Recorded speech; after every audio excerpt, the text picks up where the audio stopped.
कई कई बार आपने ऐसी स्टोरी सुनी है कि डॉक्टर ने कहा कि अब ये नहीं बचेगा। डॉक्टर ने कहा अब अंतिम 6 महीने। डॉक्टर ने कहा बस 2 दिन, बस 4 दिन, बस इतने महीने, और फिर भी वो आदमी जिया।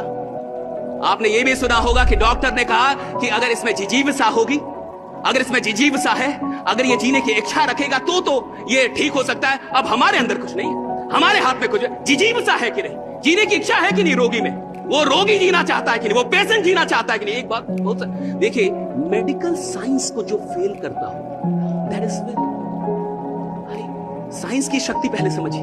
साइंस की शक्ति वो है जो आदमी को अंतरिक्ष में लेके जा रही है। साइंस की शक्ति से ये पूरी दुनिया चल रही है। साइंस इतना शक्तिशाली है, और जो उस शक्ति को हरा दे, उसकी शक्ति कितनी होगी? मेडिकल साइंस कह रहा है ये आदमी नहीं बचेगा, ये आदमी नहीं चलेगा, अब दौड़ नहीं सकता। ऐसी 1000 कहानियां मैं आपको सुना सकता हूं। यहां मेडिकल साइंस ने बोला ये दौड़ नहीं सकता, और उसने मैराथन किया, उसने मैराथन दौड़ा। जो साइंस इतना मजबूत है, जो साइंस इतना बलशाली है, उस साइंस की शक्ति को कोई हरा दे, उसकी शक्ति कैसी होगी? उसकी शक्ति कैसी होगी? वो क्या होगा भाई? वो क्या चीज होगी? क्या will power, rider, the power of focus and the power of will. ये 2 शक्ति, कि आदमी की इच्छा शक्ति इतनी बड़ी है कि वो साइंस की शक्ति को फेल कर सकता है। आप सोच के देखिए कि अगर किसी ने ठान ही लिया कि मेरे को बड़ा बनना है, तो परमात्मा भी उसको रोक नहीं सकता। उसको साथ में खड़ा होना होगा, उसको साथ में खड़ा होना होगा। कितना भी पैसा कमा ले, काम जिंदा रखता है आदमी को, पैसा नहीं। जब तक काम कर रहा है जिंदा है, काम छोड़ देगा जिंदा ही नहीं रहेगा। आज अंबानी, अडानी, मार्क जुकरबर्ग। इस वीडियो को ध्यान से देखो, इसमें क्या हो रहा है। एक ट्रैफिक सिग्नल पे एक लैम्बोर्गिनी आके रुकती है, और तभी उसके ऊपर से एक हेलीकॉप्टर गुजरता है। फिर ये देख के सोचता है कि काश मेरे पास भी एक हेलीकॉप्टर होता। तभी लैम्बोर्गिनी के बगल में एक कार आके रुकती है, और कार वाला उधर देख के सोचता है कि काश मेरे पास एक लैम्बोर्गिनी होती। फिर इन दोनों के बगल में एक साइकिल वाला आके रुकता है, और वो इन दोनों को देख के सोचता है कि काश मेरे पास कम से कम एक कार होती।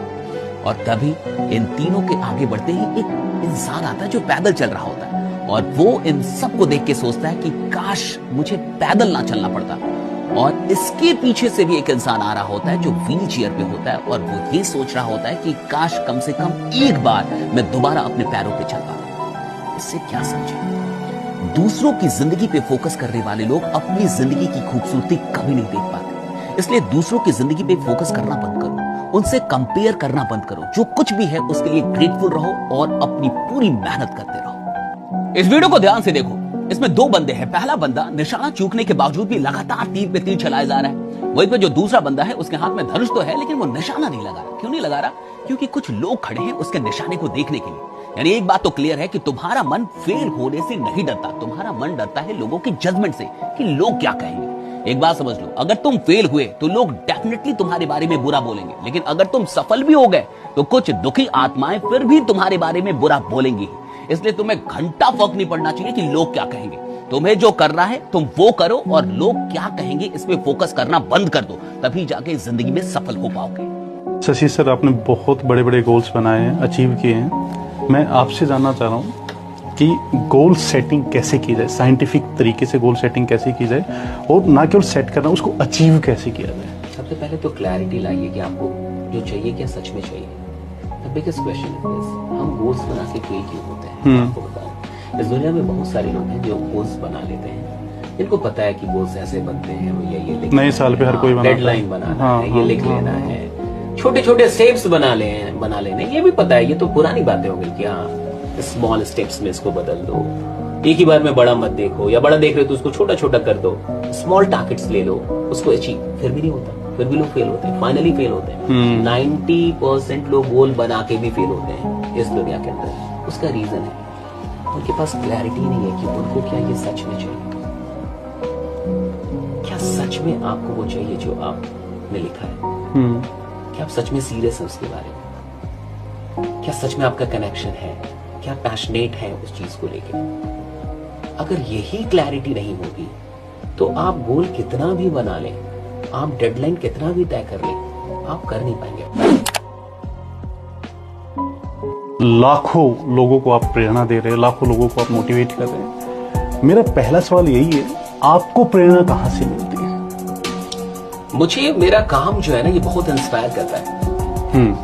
तो जो काम मैं कर रहा हूं, उस काम से मैं दिल से जुड़ा हुआ हूं। तो जब कोई भी बच्चा या कोई भी इंसान एक पॉजिटिव कमेंट जब मुझे देता है, या फिर कोई मैसेज ऐसा आ जाता है, या कोई मिलता है और आपसे कहता है कि उसकी जिंदगी में कुछ ना कुछ पॉजिटिव चेंज आपके चलते आए, तो ये सबसे ज्यादा इंस्पायर करता है और बेहतर काम करने के लिए। ये रिस्पॉन्सिबिलिटी भी कहीं ना कहीं बढ़ा देता है। सही और बात।